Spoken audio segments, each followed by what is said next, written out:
Hey guys, welcome back to the channel. This is part 29 of What If Naruto was sent to the fairy tale universe. If you guys enjoy this what if, and want to see part 30 of it, comment down below, and let me know. Also check out previous parts of this what if. I have created a playlist for this what if, where you can find all the previous parts, link is in the description. And go ahead, and check out other what ifs in the channel. Before we start, please do support for more awesome content. Don't forget to subscribe and leave a like, and also share this video with your friends. So let's start this video. Ignoring the surprise and furious cries of the knights, Naruto zeroed in on where Altier and Merity seemed to be. He was gonna catch them, whether they liked it or not. Arsing over a low-lying hill, the blonde picked up several other small signs the mages had passed this way and smirked. If they just thought they could take his trust and stamp all over it, they were in for something else. They seemed to be heading in a northerly direction, so Naruto couldn't help but think they may have some knowledge of what was happening to him. It was unlikely Altier knew much, since she had been in captivity before the Kyuubi started playing up, but maybe Merity knew something. Deciding that was a good place to start at, Naruto's mouth thinned to a tight line as he pushed himself along faster. Shooting across the trees, Naruto could almost smell them, when something registered in his mind. Wind was pushed out before the ninja and he snapped to a standstill, eyes looking out over the hills to the southeast. Narrowing his eyes as he focused on it more, he realized something from the elemental nations had appeared. Of all the times for the package to arrive. Crossing his fingers, Naruto mumbled, Shadow Clone Jutsu, and materialized an identical replica of himself. It too was shrouded within the Kyuubi cloak, and a set of dark red eyes stared back at him. The ears pricked again, though as something else jumped through the wormhole and Naruto raised an eyebrow. It seems like they had sent him what he asked for. Good thing too, his equipment pouch was feeling pretty light. So sharing a nod with his clone, he watched as it jetted off across the sky. Now to find Altier. Dashing along, Altier and Merity shared a glance as they felt two identical power sources separate from one another. Each nodded slightly, and pushed even harder in their attempt to escape. No words were needed to be exchanged to know that powerful, evil something after them wouldn't bode them any good whatsoever. It had only just appeared on their radar 15 or so minutes ago, but it did so with an overwhelming presence. For a split second Altier had thought it was Aref, but quickly squashed that thought as the power this figure was giving off was so much raw and uncontrolled. For some reason it had appeared, right where they had left Naruto, and the taller female couldn't help but silently wonder if the blonde teen was safe. Not that it really mattered. The most unnerving part, though, was it was tracking them with almost no problem despite them clamping down on their own magical power as much as possible. Altier, it's coming. Hush. Silencing Merity with a single word, Altier focused on jumping the upcoming rock. It didn't matter what it was, or how it found them, all they had to do was make the rendezvous point, and they'd be okay. Problem was that it was still a long way off. A single bead of sweat rolled down the raven-haired girl's cheek as the foreboding presence rapidly approached. It would catch up in barely 5 minutes at its current pace. There was one option, but it was risky. The possibility of being caught by that, though, called for a drastic measure. Drawing alongside her smaller companion, Altier caught her attention. Alright, what we're going to do is create a thought projection and have them run off in a westerly direction. We'll hide in the next outcrop and wait until whatever this thing is has chased them far enough away for us to escape. A worried look entered Merity's eyes, though as the plan was laid out, and she couldn't help but chew on her lower lip nervously. But, Altier, you know I'm not very good at thought projections yet. What if I can't maintain it long enough? Resisting the urge to shout at the girl, Altier swallowed her anger and forced a small smile to her face. You'll be fine. I'm here with you, so you can do it. Offered by the support, a small fire of determination entered the rosy-haired girl's eyes and she nodded. Okay, I can do it. For you. Merely accepting her resolve with a hum, Altier's eyes surveyed the landscape. Spotting a suitable cave quickly, she grabbed Merity and dragged her down into it.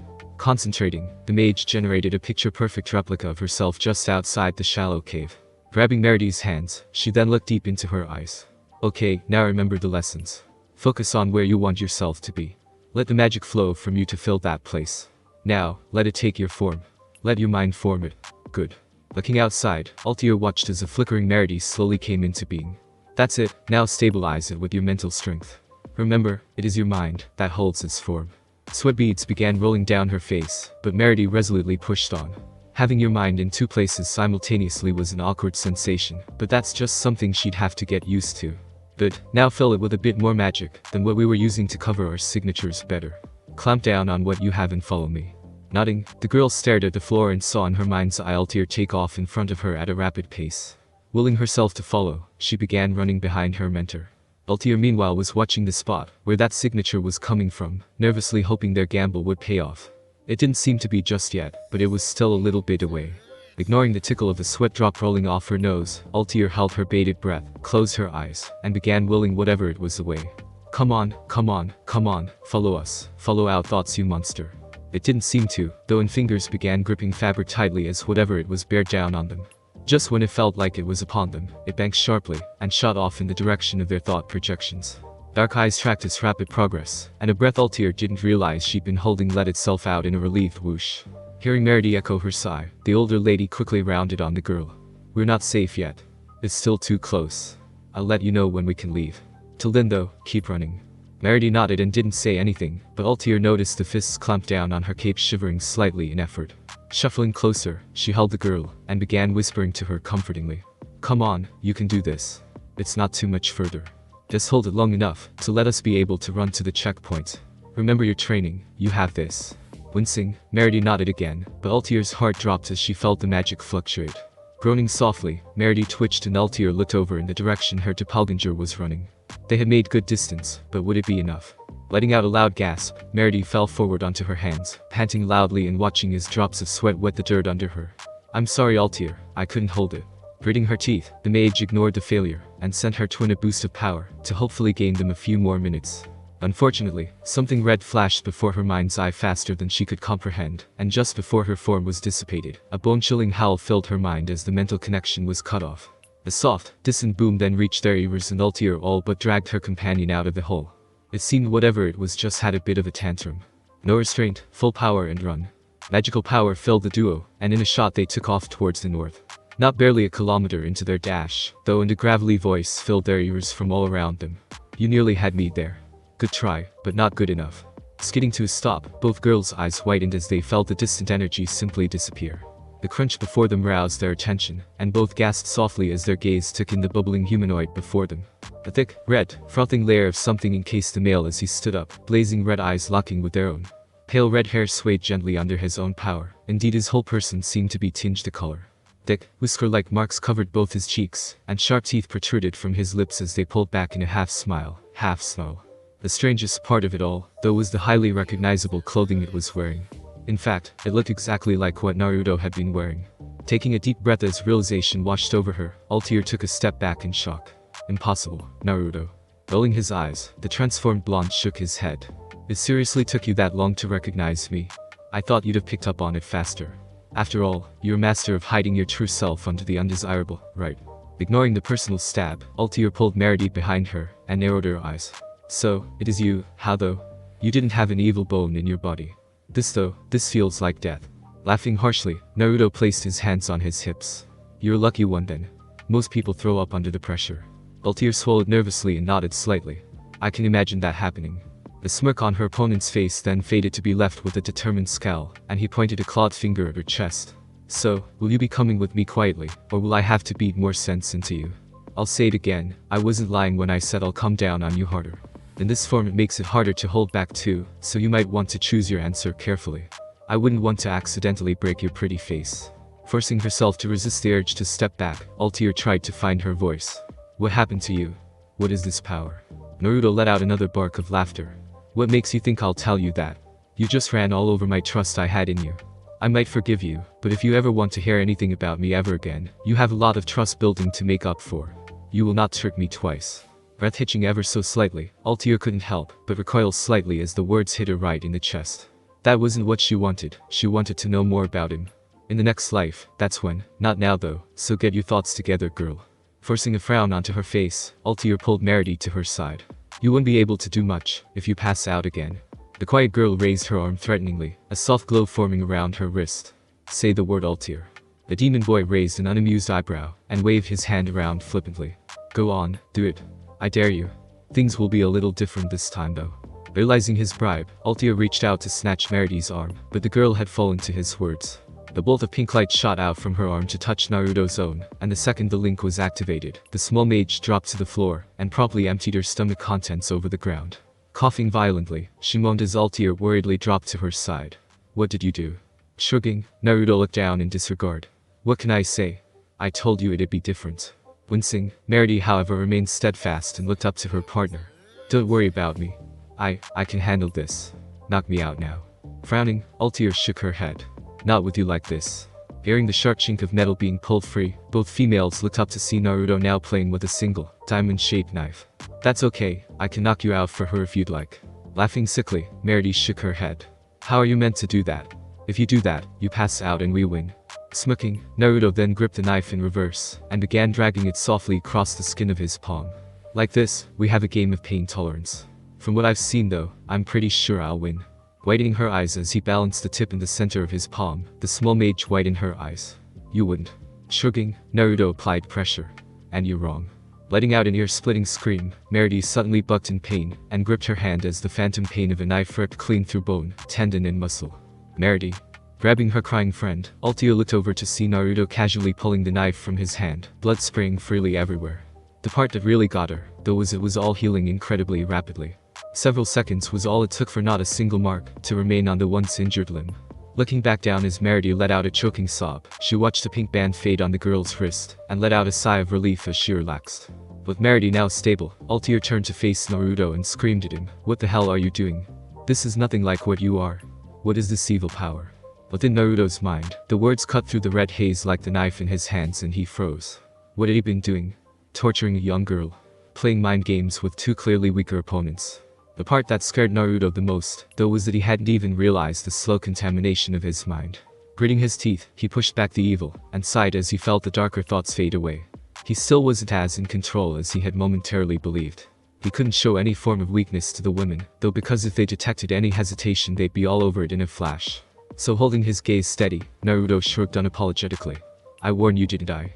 This power is none of your current concern, though I do have a question for Merity. If she answers, I might let you know a little more. Turning her gaze down to the young girl, Altair watched as Merity pulled herself to her feet.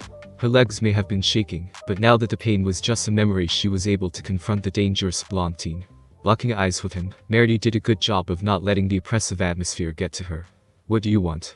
Finally getting somewhere, Naruto frowned as he wondered how to word the question. You both work for a dark guild, I assume, correct? Nodding once, the girl acknowledged the statement wordlessly. Having that confirmed, Naruto continued. In that case, can you tell me if your guild has been trying to summon anything? The brief flicker of Merity's eyes to Altair had Naruto narrowing his own. Perhaps, perhaps not. I'm not privy to that knowledge as it only circulates amongst the higher mages of our guild. The intensity of those red eyes seemed to increase, however, and Merity found herself wanting to buckle under the deadly gaze. You're lying. First reason, a guild like yours wouldn't just send a single, underpowered lackey to help rescue someone like Altair. Second reason, you have a tell. Altair is that tell. You rely on her, and I noticed your hesitation. Now tell me, what are you summoning? Merity's eyes widened in fear as Naruto seemed to grow in size and power, the gravelly voice nearly doubling in volume as a spectral image of a massive fox hung over him.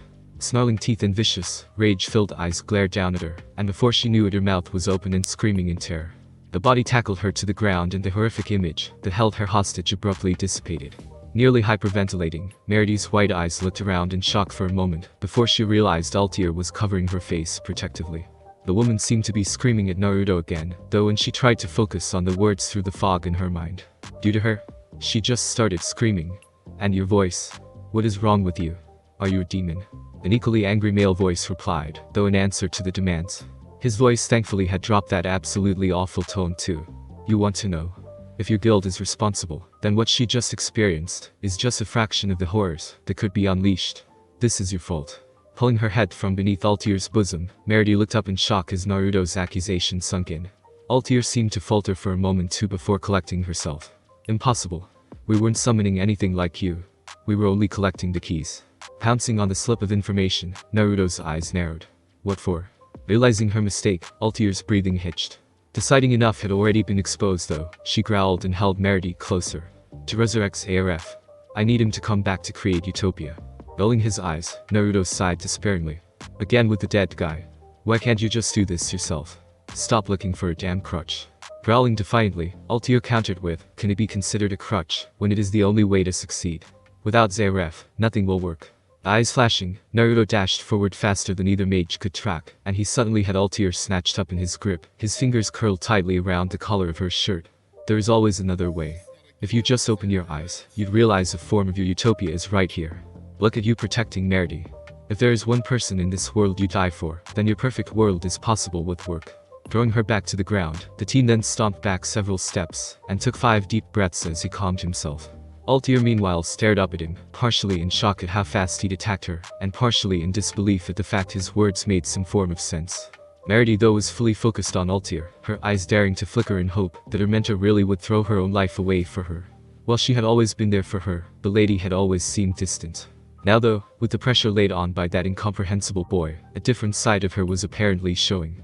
This must have been the reason Altair left him alive back then. Finally, having pushed back the rising rage again, Naruto opened his eyes calmly and looked down at the two frozen women.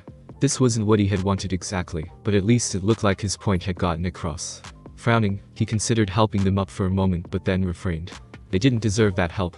So, crossing his arms, Naruto stared down at them evenly. Think it over, Altair. You too, Meredy. Now, come back with me. If you do, I'll speak up in your favor when your date with the council comes up. Looking down at the girl's still pulled to her chest, Altair mulled over the words. She definitely didn't want to go back to prison, so that wasn't an option. What Naruto didn't realize, though, was that she would be able to fix all this with Zereph's help. He wouldn't be angry at her, hell, he may even be something more to her than a friend, if the lady allowed herself to dream. Meredy wouldn't be the emotionless drone she was, and so many other things could be fixed. Yet despite all this, she couldn't help but feel like Meredy's breath on her chest felt more and more real with Naruto's words. To have someone you cared for, could that really turn into a utopia? What if Naruto came? No. This wasn't the future or the past she wanted, no matter who was with her currently. Once everything was fixed, then she could relax. For now, achieving her goal was the foremost objective. Feeling a familiar presence nearing as she made her mind up, confidence began to build up in her chest again. This wasn't it, there was so much more to be completed before Naruto's words held true meaning. Smirking, Altair shook her head slowly. You have a way with words, my strange boy. You nearly convinced me that there was something else I could do. You'd be quite the council member, if you ever got onto the board, you know that. Most of those useless old goats stumble over their opinions like an infant trips over their own shadow. For now though, I'll have to respectfully decline your offer to return. There's still far too much for me to do. Despite Naruto's eyes beginning to glow again, Altair's confidence held strong as a dark shadow crept across a mountain behind the boy. Being too focused on the mages before him, Naruto apparently missed the sensation that filled the area. If you continue down this path, two things could happen. The first, you ruin your own life chasing a rainbow that doesn't exist. The second, you release this demon I speak of and the entire world dies. Is it really worth the risk? Nodding once, Altair's eyes then burned with a determination that Naruto had only seen in her once before. Most definitely. If I can achieve this, everything will be alright. I know it will. Altair, Meredy. Get on the ship, you have already babbled on enough while talking to this creature. While Naruto spun around in surprise, the two mages before him rolled into a kneeling position before the tall man. Heads bowed in respect, they nodded once. As you command, Master Hades. Taking in the imposing sight, Naruto struggled to make heads or tails of the elderly man. Standing at close to Elfman's height, a very long and regal white beard trailed down the front of his body, the curls and waves making the hair bounce almost with a mind of its own. Sitting upon his head was an extremely odd helmet, the center part that covered his head a deep black with an equally black fin sticking up from it. Reddish metal then protruded from the frontal rim, framing his face protectively as the armor thinned down into twin points that sat just above his collar. Then sticking out from above his ears were two gunmetal gray horns protruding up proudly into the air. For what Naruto could see of his face, though it was fairly nondescript, the only real attention grabber being the single black eye patch that covered his right eye. Below that was an absolutely massive cape that billowed out from his shoulders, the sizable plates covering his upper arms and filling the mantle out in a way that made him look twice as broad across his chest.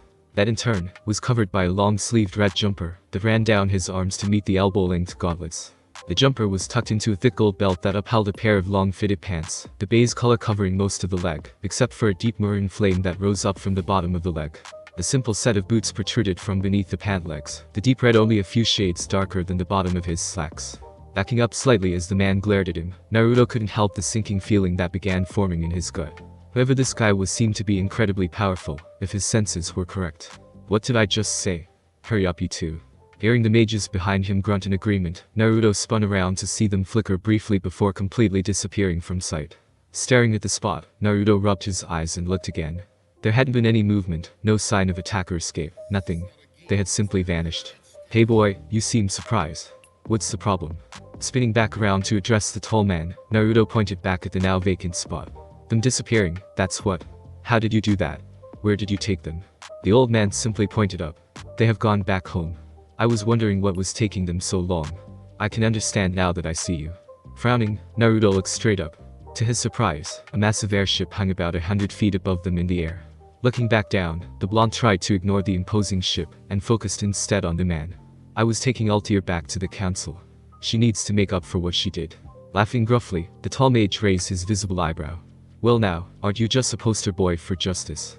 I'm sorry though, she's far too valuable to me to simply let her return. I am surprised you want to take her back for that reason though. That energy billowing out from you gave me a completely different idea. Something didn't seem right with his interest in the Kyuubi cloak, and the blonde instantly readied himself for attack. How so? Laughing again, the man waved a hand at him. Don't worry, I'll let you know if I'm going to attack. In any case, it's just so malicious and angry. You know, we could use a guy like you in your guild. What do you say, want to join Grimoire Heart? So that's her guild. Shaking his head in defiance, Naruto held out his palm. Sorry, but I'm already with a legitimate guild. Besides, I wouldn't want to join a dark guild like yours anyway. The man seemed a bit shocked at first when he saw the stamp, but then he wrinkled his nose in annoyance. That guild? What a shame. You could have been so much more with the right training. Naruto blinked several times indignantly. How dare this old fart come out and claim something like that? Raising a threatening fist, Naruto let a bit more of the fox's chakra into his voice. We haven't even fought, you useless fossil. How would you know anything about me? Oh, that's scary. Completely unaffected by the wave of foul energy that washed over him, the man looked Naruto over appraisingly. You might have a bit more to you than I first estimated. My apologies. Snarling, Naruto didn't reply, and instead lashed out, a vine of bubbling red chakra in the shape of a giant claw directed straight at the guildmaster. Nodding approvingly, he simply held out a hand and deflected the attack with a swipe of purple magic. There was a loud crack at the point of impact and the claw dissipated. The tall mage was left with not a scratch on him, but was shaking out his numb hand. Wow, that had some kick to it. It's been a while since I felt something like that. What is your name, boy? Having released a bit of his anger, Naruto was able to think more clearly and pushed the chakra back. To his everlasting relief, it finally sunk back behind the seal, and the blonde sighed as the dark impulses subsided from within his mind. Ignoring the curious stare on him, Naruto took several breaths and calmed himself back down to what was normal. Once done, Naruto looked him evenly in the eye and issued him a silent challenge. Uzumaki Naruto. My turn now. Will you stop trying to resurrect Zancrow? Grumbling to himself, the mage placed a hand to his forehead. Damn those girls. I didn't expect Altair to say so much. No, we won't stop. Why do you ask? Frowning, Naruto wondered just how much the master had heard. Tipping toward caution, Naruto proceeded. If you do, you may just summon something completely out of your league in terms of power. Then, I can guarantee not you, or even your precious Zancrow could stop this disaster. Listening to his words, cogs ticked over within Hades' mind. Eventually smiling, he pointed at the smaller male. That thing in you would be released, huh? I had no idea I was forcefully pulling it from you.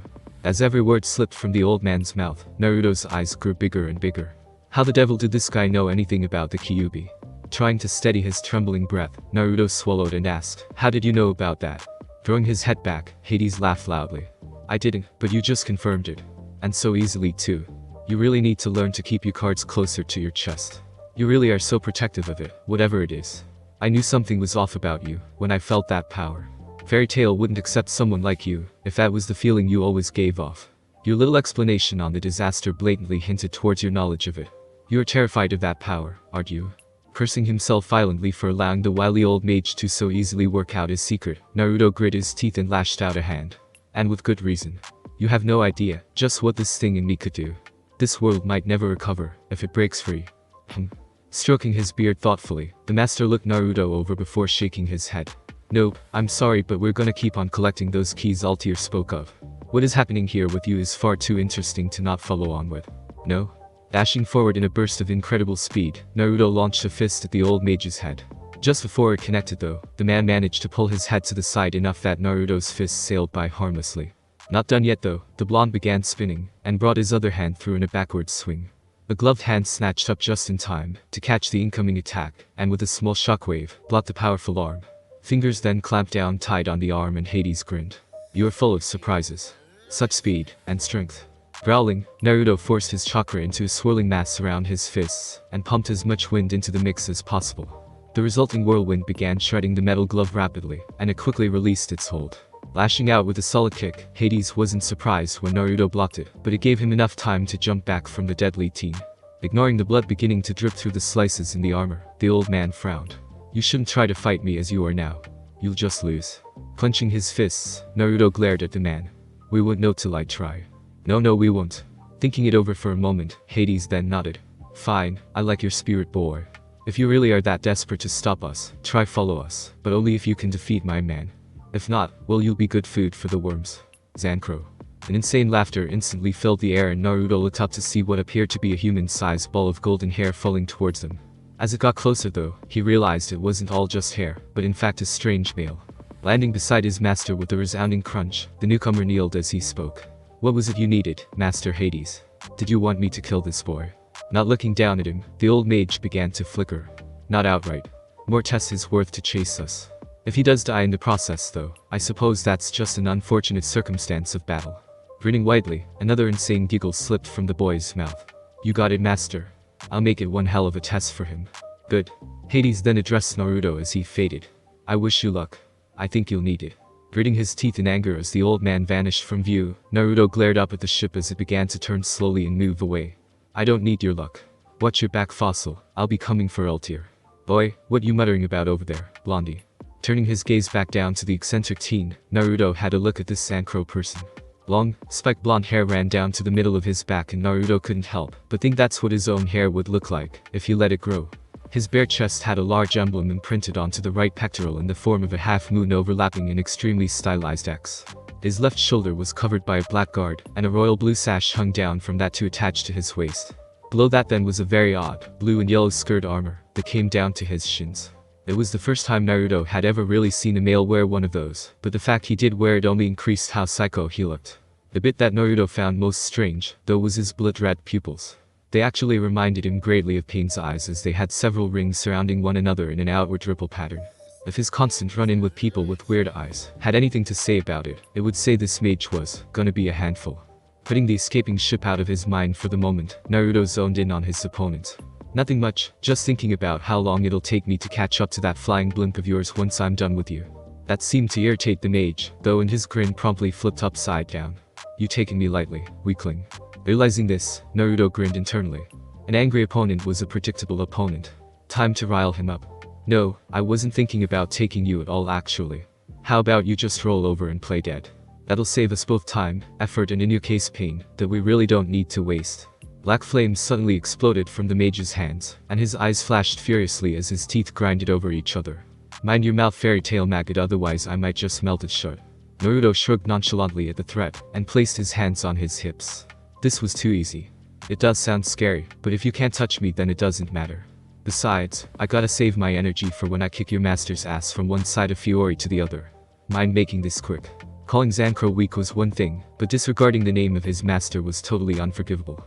Howling in rage, the now blinded teen exploded towards Naruto in a rocket of black heat. Got you. Swinging through, Zancrow let out a cry as he smashed Naruto square in the face. Blood spewed everywhere as his face literally caved in under the force of the punch, and Zancrow let out a high-pitched laugh. So much big talk, only to get killed on the first hit. What a pussy. Learn to aim, candlestick.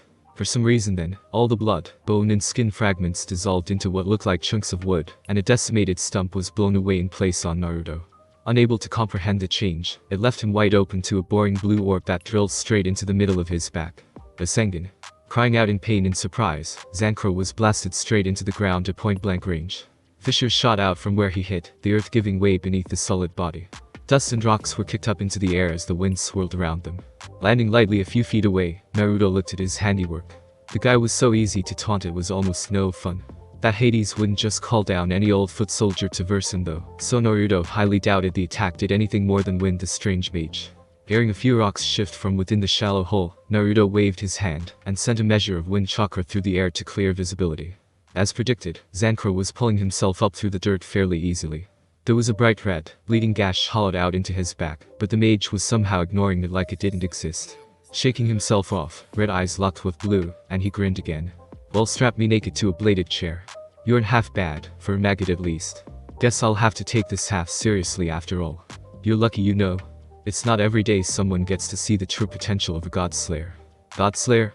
Naruto frowned in confusion. You mean a dragon slayer? Letting out a bark of laughter, the mage shook his head. Bah, you could only wish I was a lowly dragon slayer. God slayer magic is a world beyond that pathetic blip. Raising his arms with his palms out, black flames burst into life. Enjoy your first taste of it. Explosive flame. Thrusting his hand out, the ball of fire shot towards Naruto, expanding all the while. Laughing excitedly, Zancrow thrust with his other hand, and sent another ball straight after the first.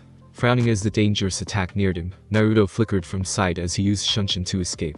Reappearing out of harm's way, he had to quickly use two again as several more balls of fire hurtled towards him.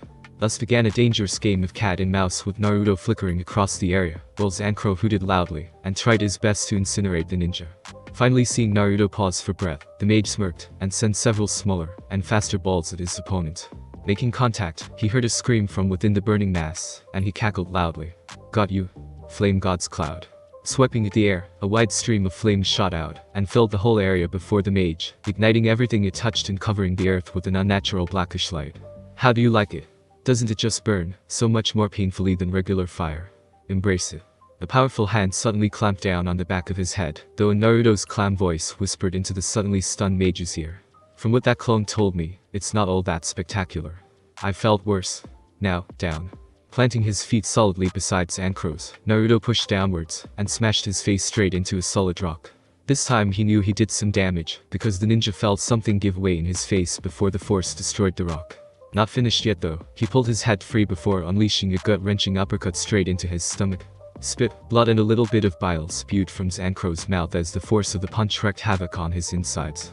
Gasping softly, the mage flinched a moment, before falling limp over the hand in his abdomen. Holding him out, Naruto raised an eyebrow as his rasping breath reached his ears. "So, this is a god slayer? Natsu put up more of a fight than you did." Dropping the mage, Naruto ignored the burning woodlands around him to look up at the sky. Shielding his vision from the dancing light around him, he tried to spy the airship. Apparently, it was a bit faster than he first thought as the sky was now suspiciously empty. Growling softly to himself, Naruto tried to start walking when his foot snagged on something. Looking down, he realized Zancrow was still awake and had latched onto his pant leg. His broken face was still grinning up at him, and Naruto suppressed a wince when he saw the angle his nose was facing.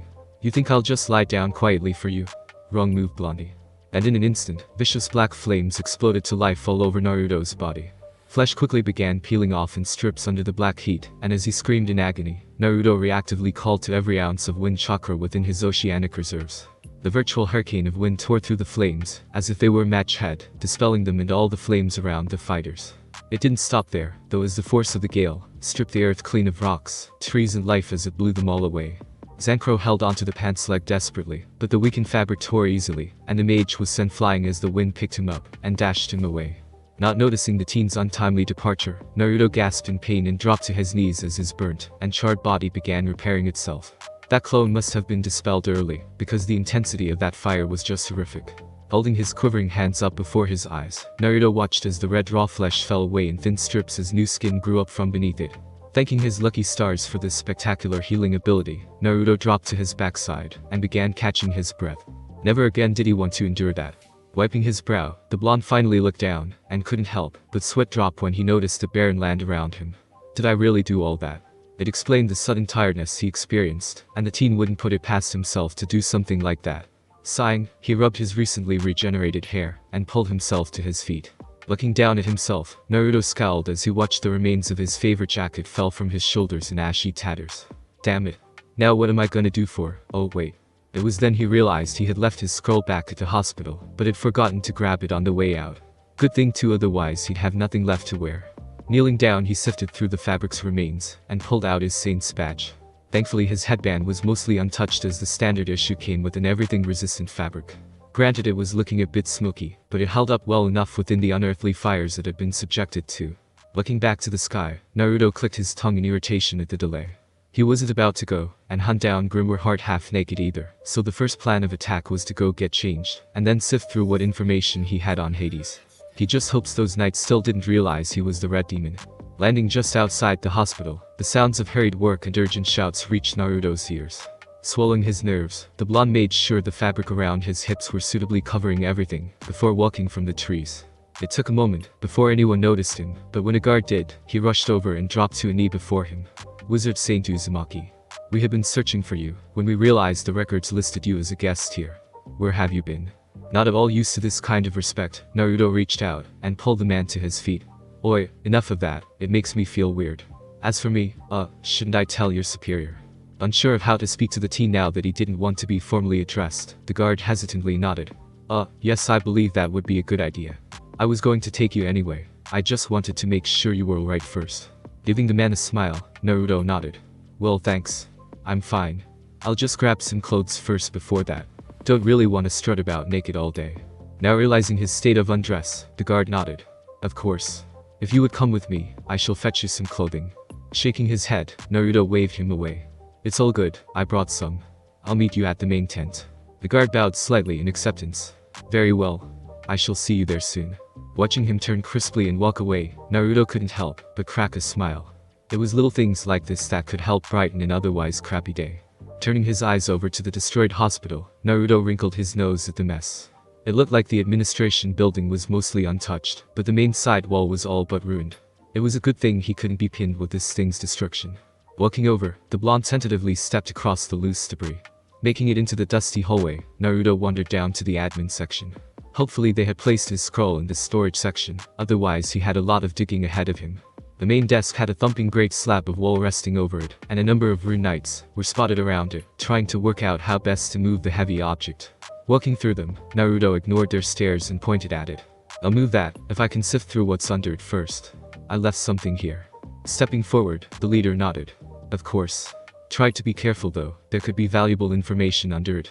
Realizing this was the guard who had first confronted him, while he was shrouded in the Kyuubi cloak, Naruto silently thanked him for not recognizing him. Yeah, I got this. Step back. Obeying, the guards gave him space as Naruto gripped the wall fragment.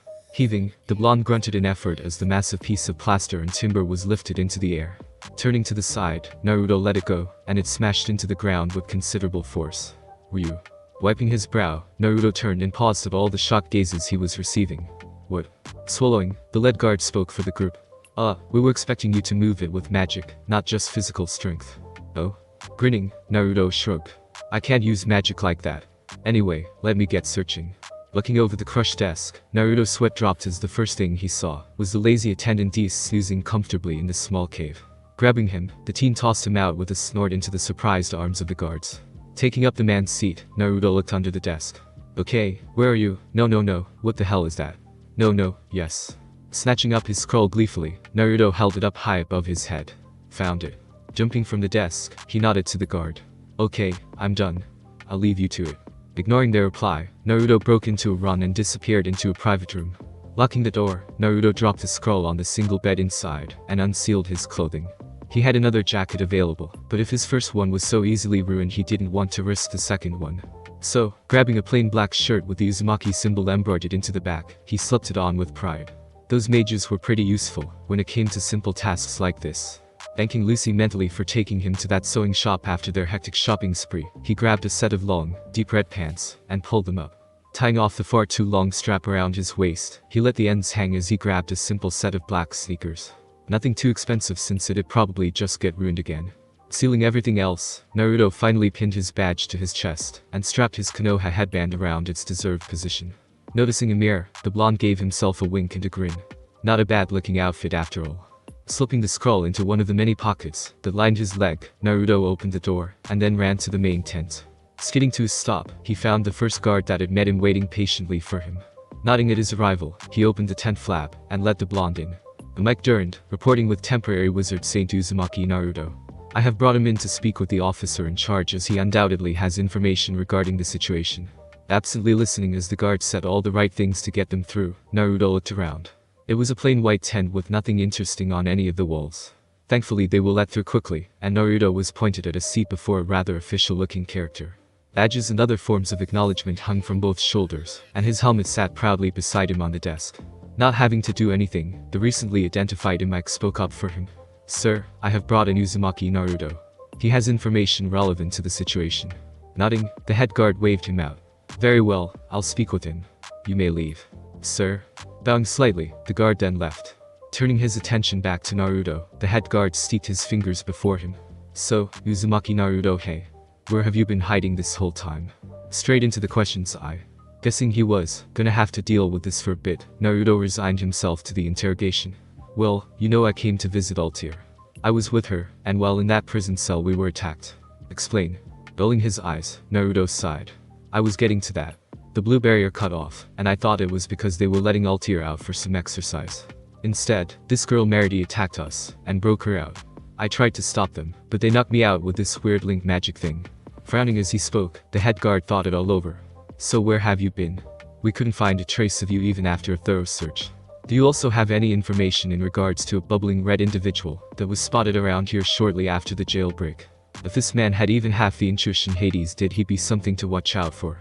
So playing his cards close to his chest as the old guildmaster cautioned, Naruto shook his head.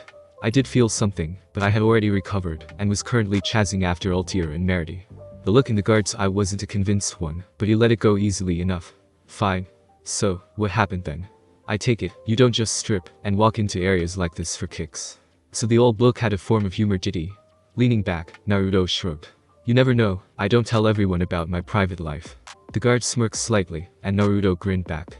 But seriously, what happened was I ended up in a fight with Hades, and this guy called Zancrow from Grimoire Heart. They came to pick up Altair and Merity, and I just happened to be trying to stop them. Eyes widening, the old guard instantly dropped any form of joking, and crossed his arms on the desk. So, they had a part to play in this, did they? I suppose that question is obvious considering who they sent. Did you learn anything else about them that we should know about? Nodding slowly, Naruto grunted. Yeah, they said they're trying to collect some keys to resurrect that Zancrow guy. Eyes widening further, the old guard leant in close. Did they describe their appearance like that to you? Naruto shook his head. No, all I know is keys and Zancrow. Sighing, the man leant back and began massaging his temples gently. Of all the things in this world to deal with now. Looking back up, the guard pointed to Naruto. So, what will you be doing now? The teen shrugged. I'll be chasing after them. I already told Altair I'll be bringing her back to face the council, and I won't stop until she says sorry. Nodding, the guard leant back and hummed approvingly. Very well, I won't hold you up much longer then. Though before you go, would you be able to tell me why you were so naked exactly? Growling, Naruto pointed back at the forest. It's that guy Zancrow's fault. He burned them all off with his stupid God Slayer magic. God Slayer. Grabbing a pen and a fresh piece of paper, the head guard nodded. Thank you very much for all your information. You can go now, while I follow up on the information you have left us. Pushing his chair out, Naruto stood up. Sure thing, old man. Oh, and Uzumaki. Pausing, the teen looked back to the guard. Try stay safe. Grinning, Naruto placed his hands on his hips. I'll be fine. Don't you worry about that. Nodding, the guard grunted, and dropped his head down to begin writing his report. Standing outside the camp, Naruto sighed as he looked to the sky. Best head back to where he fought Zancrow and look for any clues as to where that ship was flying. If there were any left, he reminded himself. Still, he had a general bearing on their direction of travel, so that was a good place to start. Raising into the air, Naruto ignored the mages and rune knights beneath him as they called out to him, and laying flat, shot off towards the clearly bare patch of land in the distance. It didn't take anywhere near as long to reach the destination now that he knew where he was going, and within a few minutes, he alighted on the ground and looked around. Everything had pretty well been scoured clean from his last reflex attack, so there wasn't much to go by. Looking to the air, Naruto frowned as he judged the angle they were apparently taking. It seemed to be moving north again, unless it had veered off course after he lost sight of it. Scratching his head, Naruto guessed the way to go was try search out Altair's energy signature and go from there. So sitting himself down comfortably, the blonde began drawing in natural energy from around him. Surprise, maggot. Eyes flashing open just in time, Naruto barely managed to roll out of the way of a black fireball that impacted with his prior seating position with a mighty boom. Any natural energy he may have gathered instantly dispersed as he glared at the tenacious mage that had staggered onto the battlefield. The bleeding he had all but stopped, but crusty brown trails of the hardened fluids still caked his face. Once I'm done with you, I'll have me a nice shower to wash your blood off with. Growling, Naruto held out a hand. And here I thought you were done. Whatever, let's finish this. Eyes flashing in insane glee, the mage reared an arm back. I couldn't agree more. Flame God's Cloud. A bright blue ball of tidally spinning chakra exploded into life within Naruto's hand, and the ninja frowned. That white area attack was a dangerous one. Crouching, the blonde jumped into the air with a burst of wind chakra and sailed high over the flames. Falling forward, Naruto pumped more energy into his feet and began shooting down towards the apparently ignorant mage. Rapidly picking up pace, Naruto steeled his face as he bore down on him. All of a sudden, Zancrow looked up and screamed in laughter. Ha! I totally predicted it. Dodge this maggot. Flame God's Breath. A veritable wall of churning black flames shot into the sky, right into Naruto. Unable to dodge, the teen gritted his teeth and amped up the power in the Rasengan. Colliding with the flames a split second later, the only sound audible over the deafening boom was Zancrow's high-pitched laughter filling the air. I got you. I totally got you. Dodge that, you slippery little bastard. An orange streak suddenly caught the mage's eye, though as it streaked into the flames at an absolutely blistering pace. Shrugging disinterestedly, Zancrow turned his gaze back to his beautiful flames and grinned widely. That's it, burn him to ashes. You'll never, what? Blinking, Zancrow's smile slowly faded as he noticed his flames begin to shrink. Frowning as they actually started disappearing, he took a step back in shock. What the hell is happening? The black fires continued to disappear until all that was left were two blonde teens floating in the sky, the one in the orange jacket supporting the one in the black shirt. The bit that stunned Zancrow, however, was what was floating in their hands. Impossible. That is just impossible. An absolutely blistering ball of his fire was crammed into a space the size of a small balloon. The center of it was nearly transparent while it then increased in intensity until it was the blackest of the black around the borders of it. How a three-dimensional object managed that he had no idea, but whatever it was sounded absolutely deadly. The raging explosions and booms coming from it almost made it seem like the teen was holding a miniature sun within his hands. Naruto meanwhile was studying the ball in his hands. Despite it being excruciatingly hot, no damage was actually being done to his person. Well, isn't this just something? Looking down at the clearly shaking mage, Naruto smirked and called out. Nice try. How about I see how well you hold up to your own flames? Eyes shooting open in fear, Zancrow stepped back. No, don't you dare bring that fire-eating thing near me. You hear? Crouching, Naruto burst down towards him. I didn't say you had any voice in the matter. Sweating bullets, Zancrow spun around and scrabbled desperately in an effort to escape the impending attack. Naruto was much faster however, and before he made it 10 steps, his voice reached the mage's ears from barely a foot behind him. Eat this. Flame gods Rasengan. Pushing the ball deep into the teen's back, Naruto let go, and instantly reversed his direction. Escaping just in time, Naruto shielded his eyes as the ball expanded to the size of the Fairy Tail Guild, all the while maintaining its tightly packed form. Zancrow screamed incessantly from within the writhing mass of fire and chakra as his body was shredded and burnt up all at once. Finally pausing in size, the ball fluctuated once, before compressing back down half a size, and then exploded with an almighty boom. Naruto and his clone were thrown backwards across the landscape as the fires raged with their fury for a split second. Then as suddenly as it appeared, they burned themselves out and disappeared into nothingness. Hitting the ground and rolling several times, Naruto kicked his toes into the ground and skidded over several hundred feet to a stop. Breathing deeply, he looked up daringly and saw the charred form of Zancrow falling from the sky. A smoke trail followed him, and Naruto let out a breath. That mage was ridiculously durable to even have a body after that. Sitting down, Naruto then turned to face his clone. They looked at each other for a moment before they began to laugh. The adrenaline running through them continued to fuel their laughter for a few more minutes until they finally calmed down enough to talk. Panting, the clone raised one shaky arm and wiped its brow. Holy crap. That was intense, Databoyo. Nodding, Naruto let out another breath and dropped to his back. You can say that again. Who would have guessed the Rasengan was able to absorb that as well? Laughing, the clone nodded. I know, right? I mean, that ball and how it looked in the heat, and everything, and just wow. Laughing alongside his mirror image, Naruto let out a sigh. Yeah, so crazy. Sitting up, he then held his hand out. So I assume you got the scroll. Sticking its tongue out, the clone scratched its head sheepishly. Well, I kinda threw it into the bushes when I saw you disappear into those flames. I didn't want it getting burnt if we did, you know. Naruto bobbed his head about approvingly. Yeah, I would have done the same thing too. Rolling its eyes, the clone grinned. No I'm you. Chuckling, Naruto shook his head and crossed his fingers. Shut up. Anyway, let's start looking. Shadow Clone Jutsu. Thanks for listening. I do hope you enjoyed. If you want a next part of this video, like, subscribe, and comment down below, and turn on that bell notification. And also check out the other videos that I have created, and enjoy. See you in the next video. Peace.